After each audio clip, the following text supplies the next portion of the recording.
থাই সীমান্ত সংঘর্ষে কম্বোডিয়ায় বাস্তুচ্যুত ৫ লক্ষাধিক মানুষ। জাতিসংঘ নিরাপত্তা পরিষদ DR কঙ্গো মিশন ১ বছর বাড়ানোর পক্ষে ভোট। আসামে ট্রেনের ধাক্কায় ৭ হাতির মৃত্যু।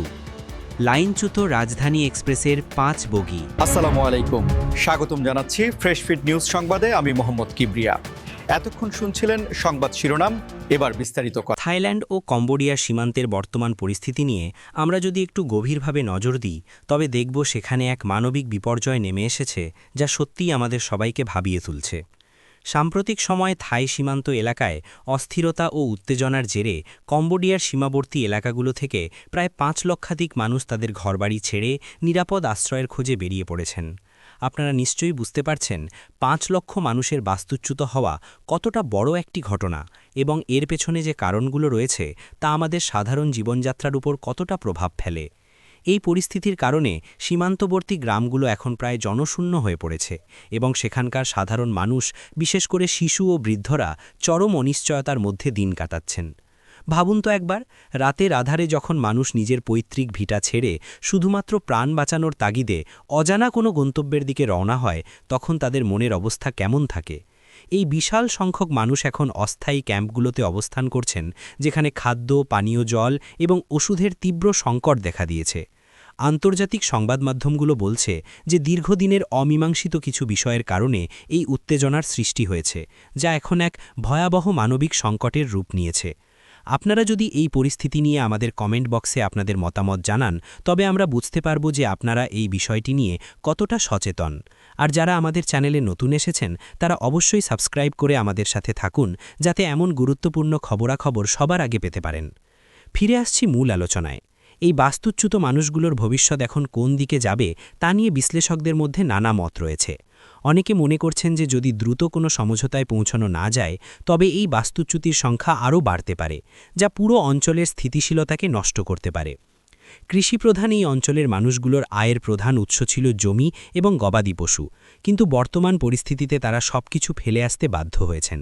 ফলে আগামীতে সেখানে দীর্ঘমেয়াদী অর্থনৈতিক মন্দার আশঙ্কাও উড়িয়ে দেওয়া যাচ্ছে না।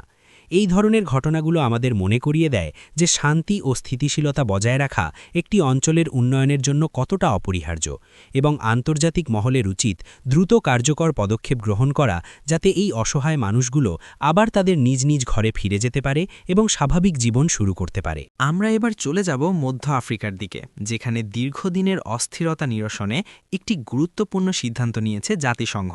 আপনারা জানলে অবাক হবেন যে ডেমোক্রেটিক রিপাবলিক অফ কঙ্গো বা DR কঙ্গোতে শান্তি বজায় রাখার জন্য নিয়োজিত বিশেষ মিশনটির মেয়াদ আরও ১ বছর বাড়ানোর পক্ষে ভোট দিয়েছে জাতিসংঘ নিরাপত্তা পরিষদ। এই সিদ্ধান্তটি এমন এক সময় এলো যখন দেশটি অভ্যন্তরীণভাবে নানামুখী চ্যালেঞ্জের সম্মুখীন হচ্ছে এবং সেখানকার সাধারণ মানুষের নিরাপত্তার বিষয়টি বিশ্ব দরবারে বারবার আলোচিত হচ্ছে।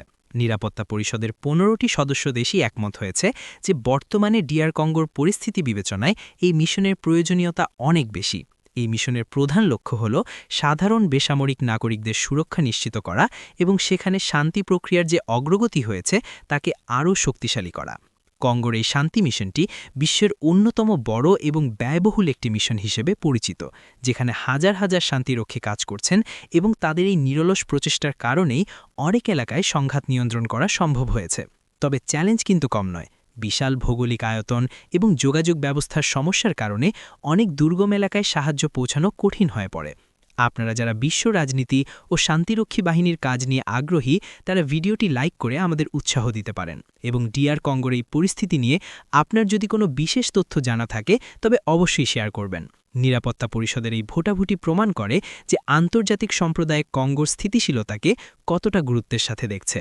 বিশেষজ্ঞরা বলছেন এই ১ বছরের বর্ধিত সময়সীমা দেশটির জন্য একটি সুযোগ হতে পারে, যাতে তারা তাদের নিজস্ব নিরাপত্তা বাহিনীকে আরও দক্ষ করে তুলতে পারে এবং ভবিষ্যতে নিজেরাই নিজেদের অভ্যন্তরীণ শান্তি রক্ষা করতে সক্ষম হয়।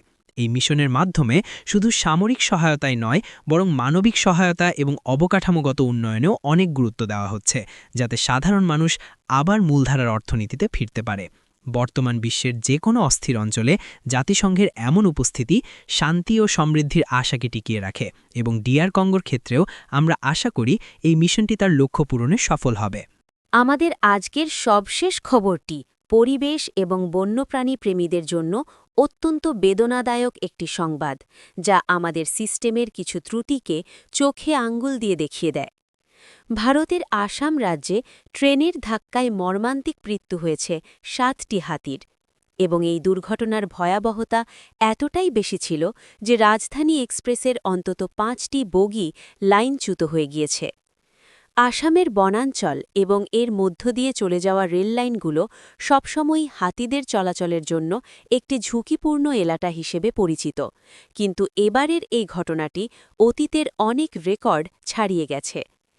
রেলওয়ে কর্তৃপক্ষ সূত্রে জানা গেছে যে গভীর রাতে হাতিদের একটি পাল যখন রেললাইন পার হচ্ছিল, তখন দ্রুতগামী রাজধানী এক্সপ্রেসটি সেখানে চলে আসে এবং এই দুর্ঘটনা ঘটে। দুর্ঘটনার কবলে পড়া হাতিগুলোর মধ্যে কয়েকটি শিশু হাতিও ছিল, যা বন্যপ্রাণী সংরক্ষণের ক্ষেত্রে একটি অপূরণীয় ক্ষতি। ভাবুন তো, বন্যপ্রাণীরা যখন তাদের নিজস্ব বিচরণ ক্ষেত্রে চলাফেরা করতে গিয়ে মানুষের তৈরি যন্ত্রের কাছে প্রাণ হারায়, তখন প্রকৃতির ভারসাম্য কতটা ক্ষতিগ্রস্ত হয়। অন্যদিকে ট্রেনের 5টি বগি লাইনচ্যুত হওয়ায় ট্রেনের যাত্রীদের মধ্যেও আতঙ্ক ছড়িয়ে পড়ে এবং ট্রেন চলাচল দীর্ঘ সময়ের জন্য বন্ধ হয়ে যায়। যদিও সৌভাগ্যবশত কোনো মানুষের প্রাণহানির খবর পাওয়া যায়নি, কিন্তু ট্রেনের ব্যাপক ক্ষতি হয়েছে এবং অনেক যাত্রী সামান্য আহত হয়েছেন। এই ধরনের দুর্ঘটনা রোধে কেন আরও উন্নত প্রযুক্তি বা আগাম সতর্কবার্তা ব্যবস্থা ব্যবহার করা হচ্ছে না, তা নিয়ে এখন নানা প্রশ্ন উঠছে।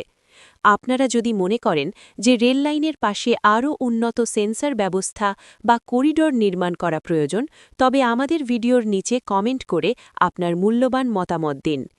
বন বিভাগ এবং রেলওয়ের মধ্যে সমন্বয়হীনতাকে অনেকেই এই দুর্ঘটনার জন্য দায়ী করছেন, কারণ হাতিদের চলাচলের নির্দিষ্ট করিডোরগুলোতে ট্রেনের গতি কমানোর নিয়ম থাকলেও অনেক সময় তা পালন করা হয় না।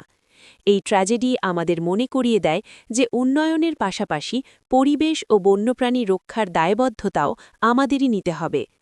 বন বিভাগের পক্ষ থেকে তদন্ত কমিটি গঠন করা হয়েছে এবং তারা বিষয়টি খতিয়ে দেখছেন যাতে ভবিষ্যতে এমন মর্মান্তিক ঘটনার পুনরাবৃত্তি না ঘটে। আসামের এই পাহাড়ি অঞ্চলে হাতি এবং মানুষের সহাবস্থান নিশ্চিত করতে হলে আমাদের আরও অনেক বেশি সংবেদনশীল ও প্রযুক্তি নির্ভর হতে হবে, যাতে রেলের চাকায় পিষ্ট হয়ে আর কোনো বন্যপ্রাণীর জীবন শেষ না হয়। আজকের সংবাদ বিশ্লেষণ এই পর্যন্তই ছিল। দেশ-বিদেশের আরও এমন গুরুত্বপূর্ণ এবং নিরপেক্ষ সব তথ্যমূলক সংবাদ পেতে আমাদের চ্যানেলের সাথেই থাকুন। ভিডিওটি ভালো লাগলে আপনার বন্ধুদের সাথে শেয়ার করুন এবং আমাদের কাজের মান উন্নয়নে কোনো পরামর্শ থাকলে অবশ্যই জানাবেন। আমাদের সাথে থাকার জন্য আপনাদের অসংখ্য ধন্যবাদ। সুস্থ থাকুন এবং নিরাপদে থাকুন।